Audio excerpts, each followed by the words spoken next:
Essa é uma aula do professor Aquino. Inscreva-se no canal. Olá, seja bem-vindo ou bem-vinda ao curso de pré-cálculo. Eu sou o professor Aquino e nessa videoaula nós vamos falar sobre a função secante. Nós vamos ver a definição, algumas propriedades e o gráfico. Mas antes de fazer isso, os recados. Deixa logo o seu curtir antes que você assista a videoaula inteira e esqueça de fazer isso. E se você não tiver inscrito no canal, inscreve-se, ajude esse canal a crescer para que ele possa chegar a mais pessoas e ajudar na formação de mais alunos. Além disso, não esquece que você pode ajudar quem lhe ajuda. Acesse www.lcmaquino.org/ajude. Qualquer contribuição que você fizer vai ser bem-vinda e vai me ajudar a manter esse canal com conteúdos livres e gratuitos. Vamos lá para a videoaula. Vejamos aqui nessa videoaula a função secante. Então, nós temos aqui uma função f de d em r, onde esse d é o conjunto x pertencente a r, tal que x é diferente de π sobre 2 mais kπ, k pertencente a z. E nós temos aqui f de x igual a secante de x, né? Então, chamamos f de função secante.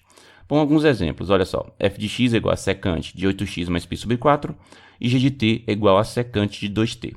Bom, por que na função secante a gente tem que ter esse domínio? Vamos lembrar que, por definição, o que é secante de x? É 1 dividido pelo cosseno de x. Isso é a definição do que vem a ser secante. A gente viu em aulas passadas, né? Agora, acontece que, como isso aqui nós temos essa fração, o denominador não pode ser zero. Então, eu tenho que ter cosseno de x diferente de zero, tá?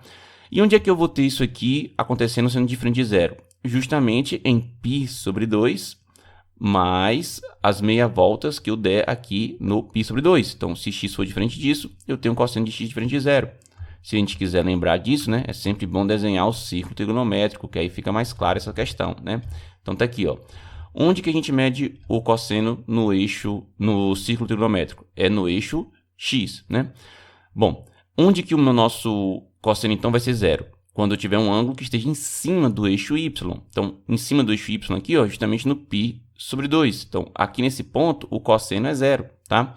Então, a minha secante não estaria definida, né? Porque seria 1 dividido por um número que é zero, que não dá para fazer essa divisão. E aí, veja que se eu faço agora π sobre 2 e dou meia volta no sentido anti-horário, né?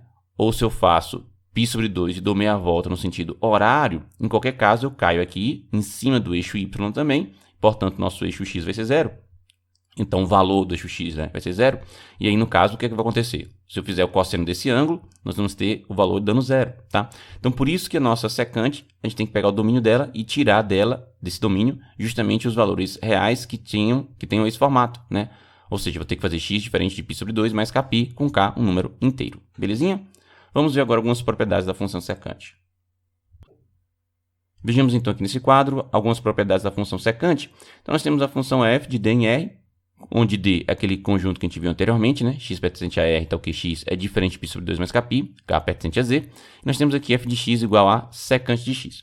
Então, vamos ver algumas propriedades da função secante. A primeira é que a imagem da função secante vai ser de menos infinito até menos 1, unido a 1 até mais infinito. Para entender isso daqui, olha só, vamos fazer o velho e bom círculo trigonométrico, né? Então, temos aqui nosso círculo trigonométrico, certo? Está aqui o nosso x, o nosso eixo x, nosso eixo y, né? E onde é que a gente mede a secante no círculo trigonométrico? A gente sabe que o cosseno é medido no eixo x, né? E que o seno é medido no eixo y.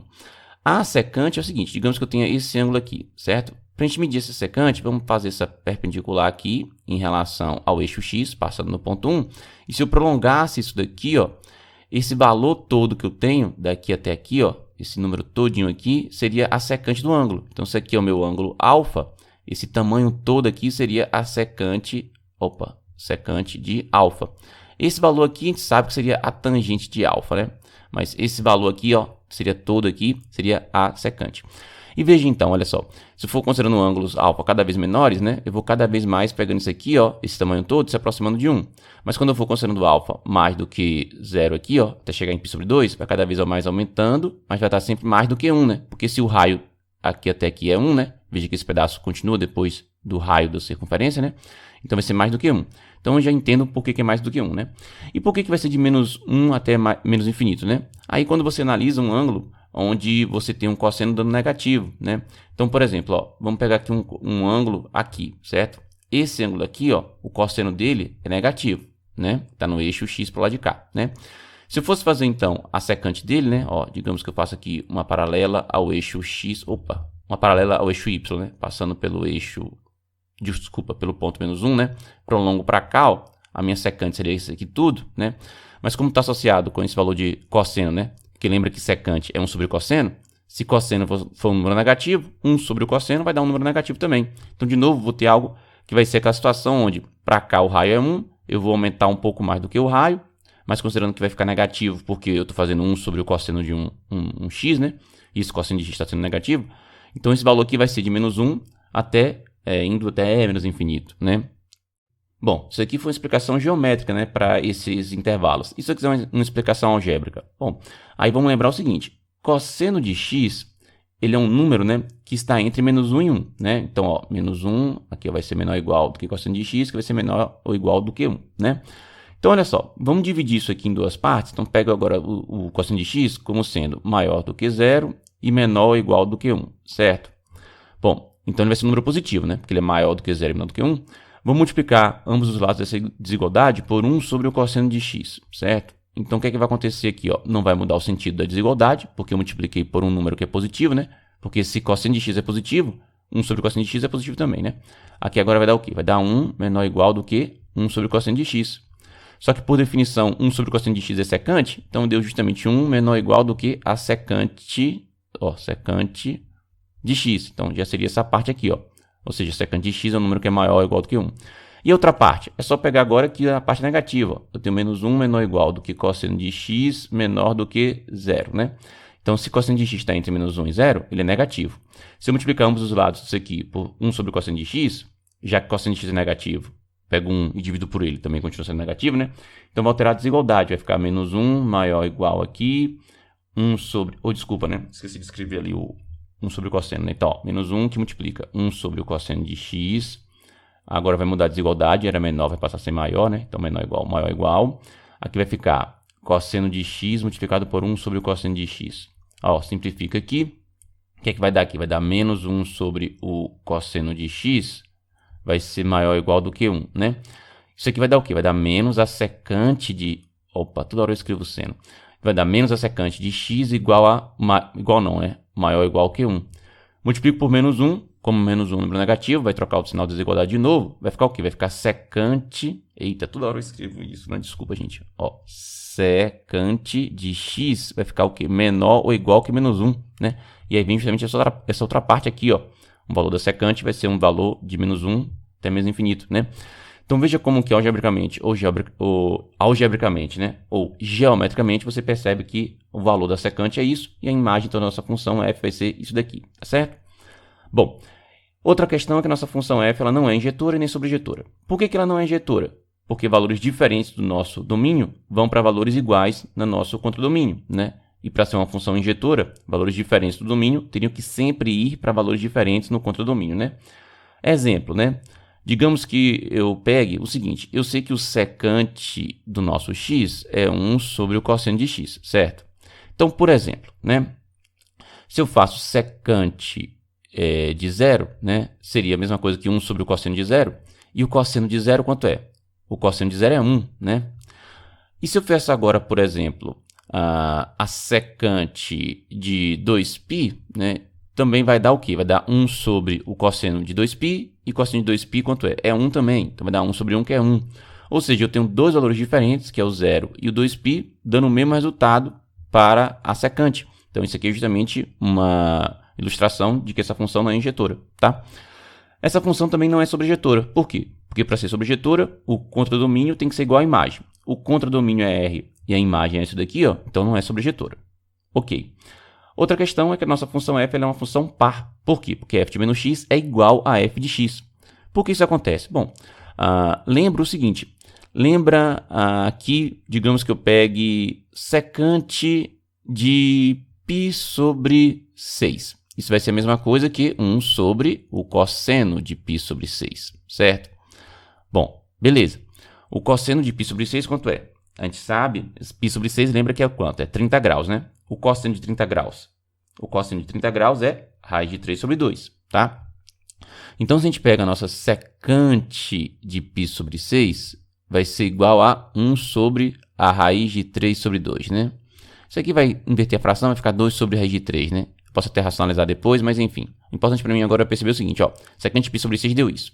Quanto é que seria secante? Eu vou fazer aonde? Vou fazer aqui embaixo, tá?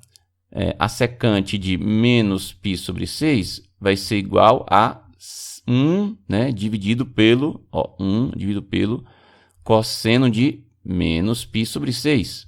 Bom, acontece que cosseno, a gente sabe que cosseno é uma função par, então cosseno de menos π sobre 6 vai ser também raiz de 3 sobre 2, né? Então vai ficar 1 sobre a raiz de 3 sobre 2 de novo, o que vai dar 2 sobre a raiz de 3. Então veja como que a secante de menos π sobre 6 foi igual a secante de π sobre 6. Então, uma função par, né? Eu poderia também ter observado diretamente, porque quando eu observo secante de x igual a 1 sobre cosseno de x, se eu lembro que a função cosseno é a função par, né? Então vai acabar herdando a função secante como sendo também uma função par, né? Já que estou pegando um número aqui, que é 1, né, que é positivo, então não vai fazer diferença quando eu fizer. Ou seja, quando eu fizer aqui, secante de menos x, isso vai ser a mesma coisa que 1 sobre cosseno de menos x. Aí digamos que eu já saiba que a função cosseno é par. Então vai ficar 1 sobre cosseno de x. Só que 1 sobre cosseno de x, por definição, é secante de x. Então, eu obtive que secante de menos x é igual a secante de x, tá? Enfim, são só duas maneiras de você observar isso daqui. Então, a função f ela é par. Outra propriedade agora é o seguinte, a função f não tem raízes, ou seja, não tem zeros. Por quê? Porque não tem solução para essa equação, f de x igual a zero. Por que não tem solução para essa equação? É só você analisar a definição da secante, né? A secante de x para isso aqui dar zero, teria que ser 1 sobre o cosseno de x dando zero, né? Ora, eu estou pegando o número 1, número positivo, e dividindo por alguma coisa, né? Se eu pego o número 1 e divido por qualquer coisa, não tem como o resultado dar zero, tá? Ou seja, o resultado dessa fração aqui, dessa divisão, não tem como dar zero, tá? Portanto, não tem como a nossa função f, que é a função secante, cortar o eixo x, né? Já que eu nunca vou ter o valor da solução f de x igual a zero, belezinha? Bom, vamos agora então fazer alguns exemplos usando a função secante para a gente poder treinar. Vejamos agora esse exemplo que diz o seguinte: use um programa como GeoGebra para analisar a influência dos coeficientes a, b, c e d na função definida por f de x igual a mais b secante de cx mais d. Se você lembra das aulas passadas, a gente fez esse mesmo exercício aqui considerando o seno, o cosseno e a tangente. Eu estou fazendo isso em cada uma das funções trigonométricas porque é importante para a gente poder saber a influência dos coeficientes, né? A gente acaba vendo que, na verdade, esses coeficientes eles influenciam mais ou menos de uma maneira parecida, né? Em cada uma das funções. Mas, enfim, vamos lá para o GeoGebra para poder analisar. Vejamos então aqui o GeoGebra e vamos começar colocando os nossos controles deslizantes que vão ser os coeficientes. Então, nós temos A, nós temos o B, nós temos o C e nós temos o D. Vamos agora colocar a função aqui embaixo, ó. F de x igual a mais, b, que multiplica, secante de c vezes x mais d. Ok. Vamos colocar agora esse a como sendo zero, né? Para poder ficar só secante de x, né? Então, a sendo zero, o b sendo 1, o c sendo 1 e o d vamos botar como sendo zero aqui, ó. Pronto, que aí fica a função secante de x só, né? Tá aqui o gráfico dela, tá aqui o gráfico dessa função, tá? Fica parecendo um monte de parábolas, né? Uma para cima, uma para baixo, uma para cima, uma para baixo, são gravidades. Não são exatamente parábolas, tá? Se você tentasse encaixar uma parábola aqui certinha, não ia ter como. Você ia conseguir encaixar 3 pontos, mas os restos não iriam encaixar, tá? Mas lembra, tá? A gente pode também imaginar assim, um U para cima, um U para baixo, um U para cima, e daí vai continuando, um U para baixo, e assim vai, tá? Bom, vamos analisar a influência de cada um dos coeficientes, né? O coeficiente A primeiro, tá? O que acontece quando a gente altera? Bom, como era esperado, em relação ao que a gente já viu em aulas passadas, né? Para outras funções, houve um deslocamento do gráfico da função no sentido vertical, né? Uma translação em relação ao eixo Y. Então, ela foi mais para cima ou foi mais para baixo, tá? Ó, só isso que aconteceu. Então, deixei o A no zero. Agora o B. O B está multiplicando nosso secante, né? Olha o que acontece, ó. Alterando o B, veja que a distância aqui, ó, foi mudada, ó, em relação ao que você tinha aqui para o valor onde essas curvas chegam, né? O valor mínimo aqui.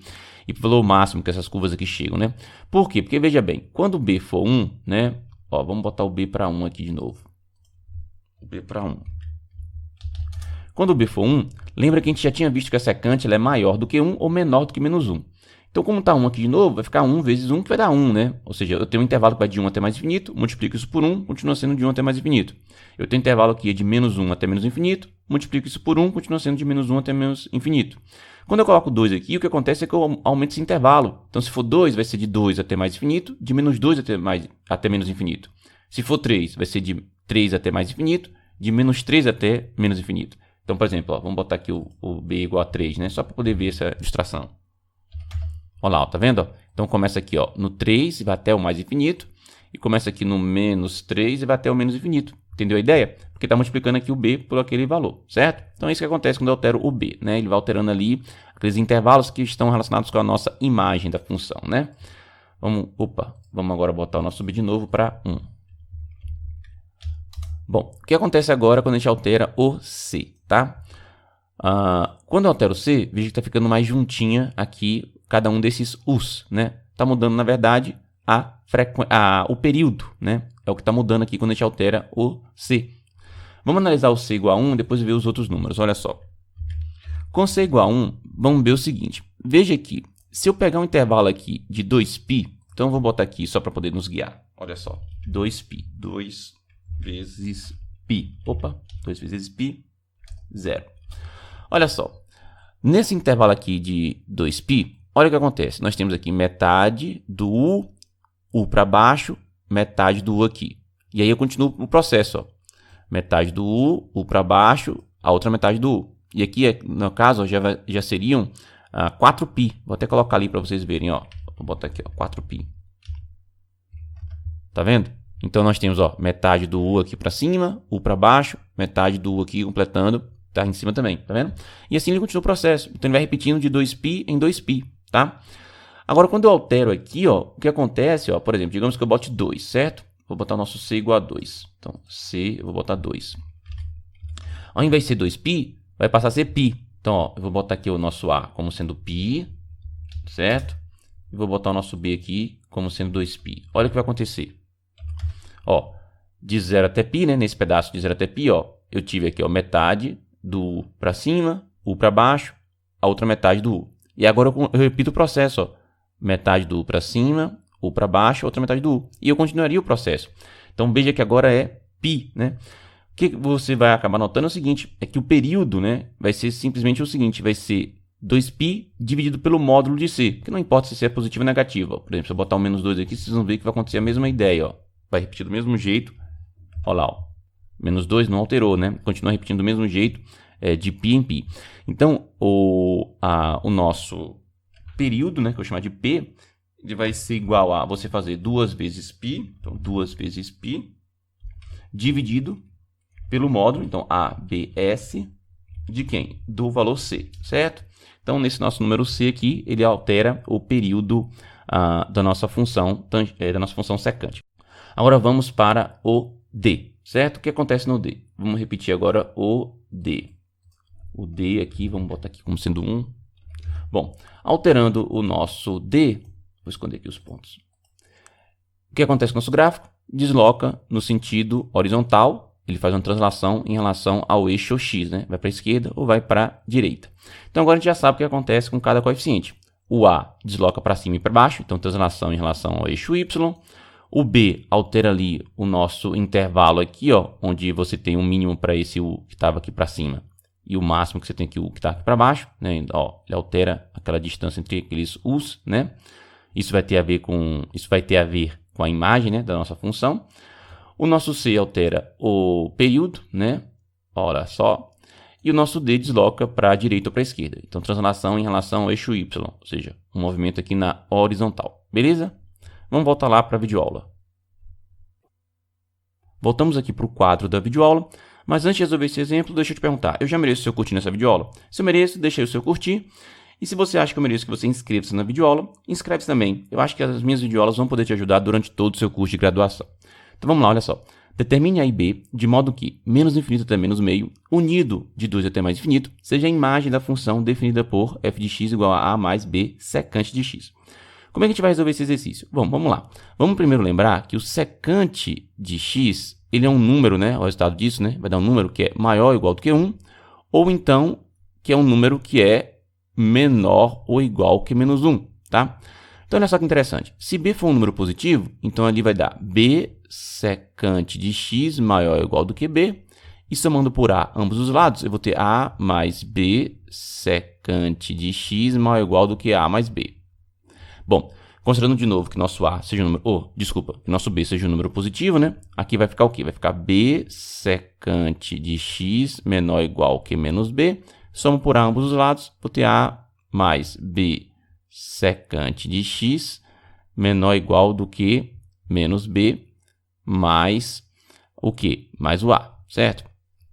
Então, veja, comparando essas duas coisas, eu posso fazer o seguinte, eu posso fazer o meu a mais b como sendo o 2, certo?